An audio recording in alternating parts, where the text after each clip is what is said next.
আসলে 200+ ছিল বলবো না, সেটা ওদের ব্যাটিং দেখেও কিন্তু আমরা মনে করছি যে 200+-এর উইকেট ছিল না। আমাদেরও আর্লি ব্যাটিংয়ে কিন্তু এরকম মনে হয়নি, বাট যখন একটা ব্যাটসম্যান উইকেটে থাকে, সময় নেয়, তখন তার কাছে মোর ইজি হয়, প্ল্যান করতে, এক্সিকিউশন করতে ইজি হয়, যেটা ওদের বলতে গেলে রিয়াদ ভাই করেছে, ফাহিম আশরাফ করেছে। আসলে খেলাটা কিন্তু ওদের জন্য এত ইজি ছিল না যে আমরা 2 ওভার বাকি থাকতে হারতে হবে। ওরা কিন্তু মোমেন্টামটা আমাদের দিকে ছিল প্রায় অলমোস্ট 10, 12, 13, 14 ওভার পর্যন্ত, দেন এটা শিফট হয়েছে। তো আমার কাছে মনে হয় যে ব্যাপারটা আসলে ভালো ব্যাটিং করা, বোলিংয়ে এক্সিকিউশন করা, এটা আসলে ম্যাটার করে, বা এই কারণে আসলে ওরা জিতেছে। ওরা যে বলগুলো পেয়েছে সেগুলো পারফেক্টলি বাউন্ডারি নেওয়ার চেষ্টা করেছে, আমাদের আসলে এক্সিকিউশন ভালো মতো হয় নাই। এই কারণে আসলে মনে হচ্ছে যে উইকেটটা অনেক ভালো ছিল, বাট আমরা এমন না যে খুব ভালো ভালো বলে কিন্তু তারা মারলো, ব্যাপারটা তাও ছিল না। আমরা বেশ কিছু বাউন্ডারিসের বল দিয়ে দিয়েছি, দ্যাটস ওয়াই দে স্কোরড। ওকে,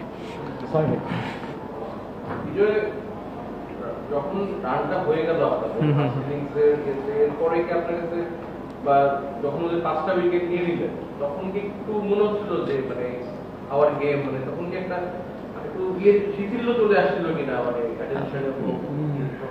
না আসলে তা না, অবশ্যই টি20 খেলা, মোমেন্টামের খেলা, যে কোনো সময় যে কোনো টিম নিয়ে যেতে পারে, শিফট হতেই পারে, বাট প্লেয়ারদের মধ্যে ভেরি ইয়াং সাইড, এমন না যে অনেক experience, but they are very talented players. তো ওরা আসলে এমন না যে তারা খুব বডি ছেড়ে দিয়েছে বা রিল্যাক্স হয়ে গেছে, বাট এটা সত্যি যে আমাদের কাছে কিন্তু যে অনেক অপশন বোলিংয়ে ছিল তাও কিন্তু না।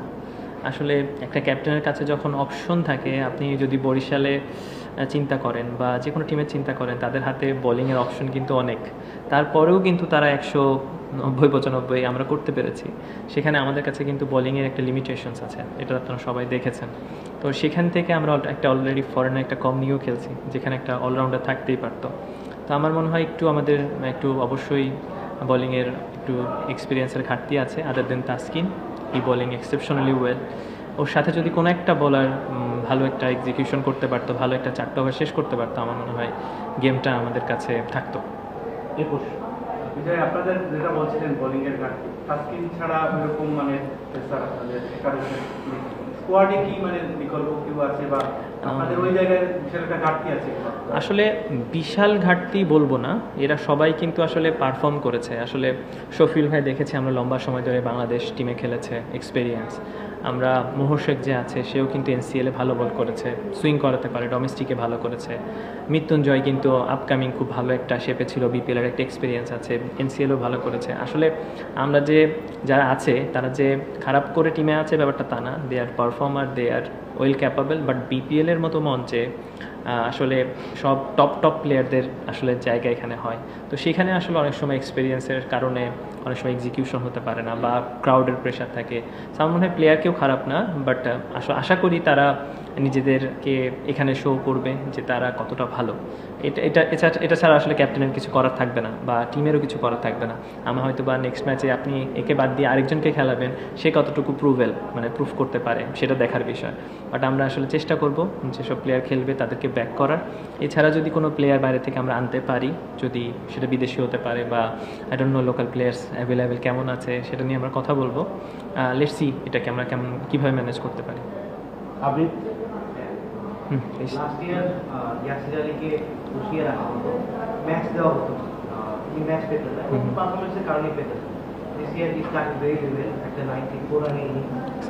What kept him motivated? উনি কি আপনার সঙ্গে খেলার সময় উনি কি আলোচনা করছিলেন, এবং এই ইনিংসটা ওনার জন্য কতখানি ইম্পর্টেন্ট ছিল টুর্নামেন্ট জুড়ে ওনাকে কনফিডেন্স দেওয়ার? এক্স্যাক্টলি, আমি আসলে যখন এই টিমের ক্যাপ্টেন সিলেক্ট হলাম, তখন আসলে আমার প্রতিটা প্লেয়ারের কাছে একটাই রিকোয়েস্ট আছে বা থাকবে সবসময় থ্রু আপ দ্য টুর্নামেন্টে।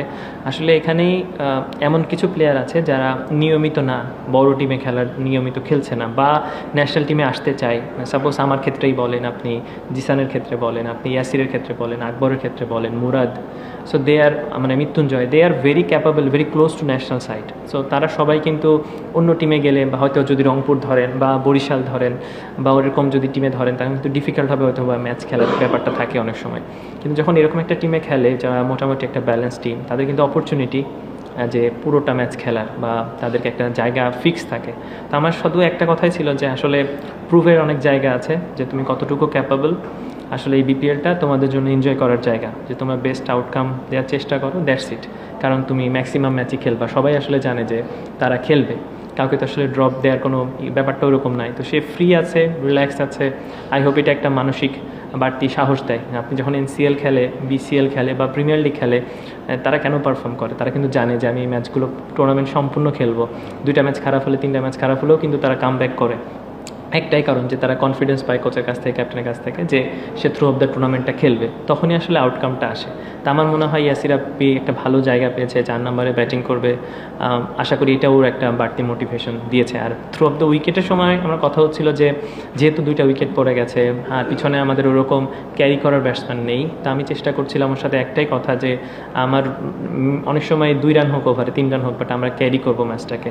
সো ক্যারির পরে যখন আমরা সেট হচ্ছিলাম তখন আস্তে আস্তে আমরা বিল্ড করেছি আরও এক্সিলেন্ট। আমার দেখা বাংলাদেশে অনেক ইয়াং প্লেয়ারদের মধ্যে one of the best innings এটা। একটু ম্যাচটা নিয়ে আপনি বলছেন, আপনারা যদি হেরেছেন তারপরেও অনেক রান হয়েছে, আপনারাও রান করেছেন, তারাও রান করেছে, অনেকদিন ধরেই বিপিএলে এমন ম্যাচ বা রানের চাওয়া ছিল আর কি। হ্যাঁ, এবার প্রথম ম্যাচেই মানে রান দেখা গেল, এটা কেমন?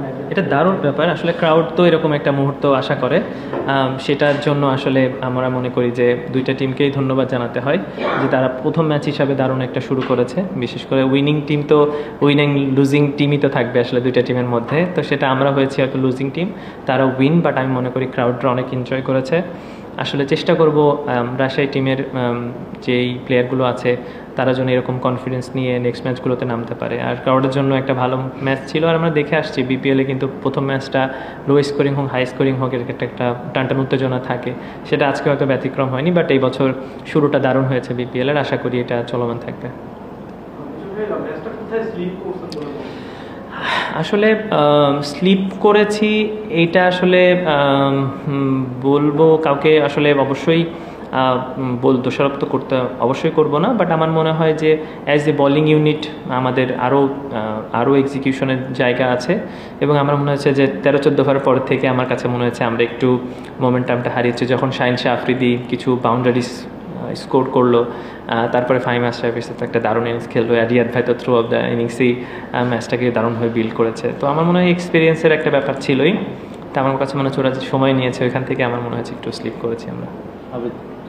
আপনি একদম 2012 বিপিএল থেকে একদম স্টার্ট থেকে খেলছেন, একদম শুরুর দিকে বিপিএল এর মিরপুরে এমন ধরনের উইকেট আপনারা সম্ভবত পান, এইরকম স্টার্টিং এ এত ভালো উইকেট পেয়ে যাওয়া এটা আপনাদের জন্য কতখানি মোটিভেশন? আসলে ব্যাপারটা কিন্তু উইকেট আমি পার্সোনালি মনে করি না যে উইকেট খুব কংক্রিটের মতো আপনার উইকেট আর আপনি 200 রান করবেন, ব্যাপারটা কিন্তু তা না। আমার কাছে মনে হয় যে একজন প্লেয়ারের স্কিলও শো করার জায়গা আছে, যে সে কোন উইকেটে কেমন খেলবে, সে কতটুকু ক্যাপাবল। আপনি কংক্রিটের মতো উইকেট দিবেন, টাকাস করে মারবে, ব্যাপারটা আসলে এরকম না। তা আমি চাবো স্পোর্টিং উইকেট অবশ্যই হোক। আপনি পেজ দেখেছেন সকালে, স্পিনও যারা ভালো জায়গায় বল করেছে বল হয়েছে। আমার কাছে মনে হয় ব্যাটসম্যানেরও একটা রেসপন্সিবিলিটি আছে যে কোন প্রতিটা উইকেটেই আন্ডারস্ট্যান্ড করা যে আমি এই উইকেটে কত রান হবে। আমরা কিন্তু 190 জন্য খেলিনি, কখনোই না। আমরা কিন্তু 150-60-এর জন্যই খেলতেছিলাম যখন 2 উইকেট পড়ে গেছে। কিন্তু ওইটাকে যখন আমরা আস্তে আস্তে বিল্ড করলাম তখন কিন্তু মনে হচ্ছিল এটা 170-এ যাবে। 170 থেকে যখন মনে হচ্ছিল যে ওকে আমরা আরেকটু ট্রাই করতে পারি, সেট ব্যাটসম্যান আছে, তখন কিন্তু 190-এ যেয়ে শেষ হয়েছে। আসলে আমার কাছে মনে হয় কিছু কিছু সময় ব্যাটসম্যানকেও বোঝা উচিত যে আমার এই উইকেটে কতটুকু রান করতে হবে বা কতটুকু আমাদের সেফ স্কোর। সো আমার কাছে মনে হচ্ছে যে উইকেট ভালো ঠিক আছে, বাট ব্যাটসম্যানদেরও একটা অবশ্যই থ্যাঙ্কস বা বলতে হয় যে অবশ্যই ভালো ব্যাটিং করেছে। রিয়াদ ভাইয়ের ব্যাপারে একটু জানতে চাচ্ছিলাম যে ওনার তো গত 2টা সিরিজ ধরে দারুণ একটা ফর্মে আছে ইন্টারন্যাশনালি, প্লাস ওনার যে অভিজ্ঞতাটা আছে যে রান চেস করে থ্রু আউট দ্য ক্যারিয়ার তিনি এই জিনিস করে আসেন, এইটার কারণে কি আজকে আপনারা মানে এত বড় স্কোর করেও পিছিয়ে পড়লেন কিনা? আসলে ডেফিনেটলি আপনি অবশ্যই দেখেন, রিয়াদ ভাই, মুশফিক ভাই বাংলাদেশের এইরকম ম্যাচ অনেক অনেক খেলেছে এবং এইরকম ম্যাচ তাদের হাত থেকে আমরা অনেক জেতানো দেখেছি। বাংলাদেশকে জিতিয়েছে এবং তাদের যখন তারা তার যেই টিমে খেলে তাদেরকেও জয়লাভ এনে দেয়। তো আমার কাছে মনে হয় তারা মোটামুটি জানে এবং তাদের ওই বিলিফটা আছে যে কীভাবে ম্যাচটা শেষ করতে হবে, সো যেটা অনেক বড় বড় প্লেয়ারদেরকে আমরা দেখি। তো আমার কাছে মনে হয় ওয়ার্ল্ডের মধ্যেও যদি বেস্ট কিছু ফিনিশার যদি আমি দেখি, তার মধ্যে ডেফিনেটলি মুশফিকুর রহিম, মাহমুদুল্লাহ রিয়াদ অবশ্যই পড়বে। তো এরকম একজন ওয়ার্ল্ড ক্লাস প্লেয়ার যখন ফর্মে থাকে তখন অবশ্যই সবার মধ্যে একটা বাড়তি ফিয়ার কাজ করে, যেটা হয়তো বা আমাদের মধ্যে হয়তো বা বলেদের মধ্যে করেছে। বাট আমি মনে করি যে সে অসাধারণ একটা ইনিংস খেলেছে এবং দারুণ ফর্মে আছে, তার জন্য গুড লাক। আরও এরকম ইনিংস খেলুক বাংলাদেশ ক্রিকেটের জন্য। জি বলবেন? হ্যাঁ, বলতে চাচ্ছিলাম যে এই যে বাংলাদেশ টিমে যখন ইন্টারন্যাশনাল ম্যাচ খেলে আর কি, তখন বলা হয় যে বড় রানগুলো তারা করার যে অভ্যাসটা, এই জিনিসটা হয় না। আজকে যে রিয়াদ ভাই যারা যেরকম করে বাংলাদেশ প্লেয়াররা বা আপনারা যারা আছেন কি নিতে চান? আসলে বড় রান তারা করা হয় না, এটা রেসপন্সিবিলিটি তো ব্যাটসম্যানের। এটা তো রেসপন্সিবিলিটি আমাদের, যে আমরা কিভাবে শিখছি, আমরা কিভাবে এটাকে নিচ্ছি। তো আমার কাছে মনে হয় না পারবে না, ব্যাপারটা এরকম না। আমার কাছে মনে হয় তাদের শেখা উচিত বা আমাদের তাড়াতাড়ি শেখা উচিত যে আমরা কিভাবে এটাকে বড় রান করব। অবশ্যই রেসপন্সিবিলিটি আমাদেরকে নিতে হবে এবং তাদের মাধ্যমে দেখে শিখতে হবে। তাদের সাথে কথা বলে হোক, মাঠে দেখে হোক বা নিজে ট্রাই করে হোক, যখন আমাদের কাছে অপরচুনিটি আসবে আমাদের চেষ্টা করা যে এই ম্যাচগুলোকে আমরা কিভাবে শেষ করতে পারি। Last question. আচ্ছা, আপনি বলছিলেন যে 150-60 টার্গেটে শুরু করেছিলেন, সো 200 রানের মতো এখন সেফ না দেখলেন। এই পরবর্তী ম্যাচগুলোতে এটা কি আপনাদের উপর প্রেশার হবে কিনা যে 200 রানের বেশি, তো যেহেতু 200 রানের মতো সেফ হচ্ছে না, নাকি আপনি পরবর্তীতে এই রান থেকেই আবার না? 10 ওভারে কিন্তু রান ওদের ছিল মনে হয় 77 সামথিং লাইক 70-এর অ্যারাউন্ড এরকম সামথিং লাইক দ্যাট, বা 70-80। তখনও কিন্তু গেম আমাদের হাতেই ছিল। তখন কিন্তু যদি আমাদের রান টার্গেট থাকতো ওদের 160 রান, তখন কিন্তু গেম সিনারিও এরকমভাবেই চলতো। খেলাটা কিন্তু এইভাবে লাস্টের দিকেই শেষ হতো। এমন না যে তারা 15 ওভারে খেলা শেষ করে দিত। যদি 160 রান টার্গেট হতো, তারা কিন্তু ওই 18-19 ওভার পর্যন্তই যেত। তো আমার কাছে মনে হয় যখন যেটা স্কোর বোর্ডে থাকে ব্যাটসম্যানরা ওইভাবেই ট্রাই করে খেলার। বাট আমাদের যেহেতু উইকেট পড়ে গেছে এবং আমি টপ অর্ডারে খেলি, বাট ইয়াসির মিডল অর্ডারে খেলে, তা আমাদের গেমটা ওইভাবে চেষ্টা করেছি। বাট সেম ক্ষেত্রে কিন্তু ওদের যেহেতু 5টা উইকেট পড়ে গিয়েছিল, সেখানে কিন্তু আমাদের চান্স সবসময় ছিল যে 1-2 উইকেট পড়লে রিয়াদ ভাই আউট হয়ে গেলে হয়তো বা মোহাম্মদ নবী ব্যাটিংয়ে আসতো, আমাদের হয়তো কিছু না কিছু অপরচুনিটি থাকতো, যেখানে তাসকিনের সাথে যদি আরেকটা বলার জাস্ট 20টা রান কম দিত বা 10টা রান কম দিত, বা এক ওভারে একটা 3টা 6 বা 2টা 1টা 6-এর জায়গায় যদি 2টা 6 কম হতো, তাহলে কিন্তু আমরা লাস্ট পর্যন্ত এটাকে একটা মোমেন্টামকে নিয়ে যেতে পারতাম। তো আমার মনে হয় যে বোলিং ইউনিট আমাদের আরেকটু চিন্তা করা উচিত। আর আমি মনে করি ব্যাটিংটা 190 হয়েছে, এর মানে রাজশাহী টিম প্রতিদিন 190 করবে। অনেক সময় 140-এর খেলা হবে, অনেক 160-এর খেলা হবে, এক সময় 200-এর খেলা হবে। সেই যেটাও হবে সেই অনুযায়ী আমরা ট্রাই করবো খেলার, সেই অনুযায়ী ট্রাই করবো আমাদের বলার জন্য এক্সিকিউট করতে পারে। ভাই, একটা মিডিয়ায় একটা রিপোর্ট এসেছে যে বিপিএল এর যে 7 দল তারা কেউই কোনো ক্রিকেটারের পারিশ্রমিক আসলে পরিশোধ করেনি।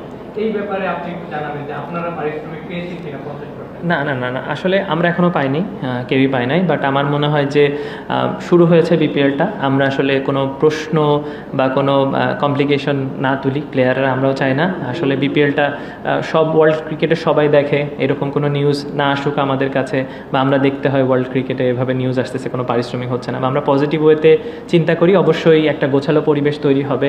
আমাদের কিন্তু অনেক ড্রেসও আসছে অনেক দেরিতে, অনেকের গিয়ার্স আসছে অনেক দেরিতে।